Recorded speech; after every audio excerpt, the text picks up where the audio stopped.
Vážení čtenáři, vítejte u našeho teaser videa fotoaparát.cz, ve kterém bychom vám rádi představili zajímavý fotoaparát, který nám právě dorazil do redakce. Jedná se o Nikon D810, nástupce známých modelů D800 a D800E, který nahrazuje oba dva modely na trhu. Absentuje low pass filtr a přináší řadu zajímavých změn.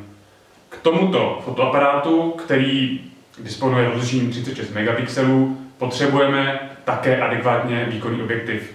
Máme k němu objektiv 58 mm, světelnost 1,4.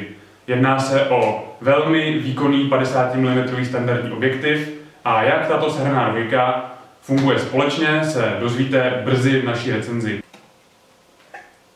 Zde máme hlavní hvězdu dne, Nikon D810 a drobné příručenství, jako je nabíječka s kabelem, USB, fotoaparát disponuje USB 3.0, stejně jako předchozí modely D800 a D800E. Máme zde krásný popruh s viditelným značením modelu, aby každý věděl, že nemáme na krku 800, ale 810. A samozřejmě baterii a nějaké tajemné plastové kousky. Nyní se podíváme na dodaný objektiv a celý set si zkompletujeme.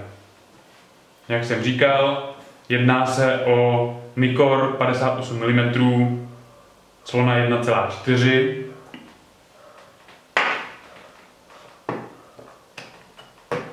Jak si můžeme všimnout, objektiv je pomocí gumového těsnění utěsněn proti vniku vody, prachu, jiných nečistot, stejně jako je utěsněné tělo D810.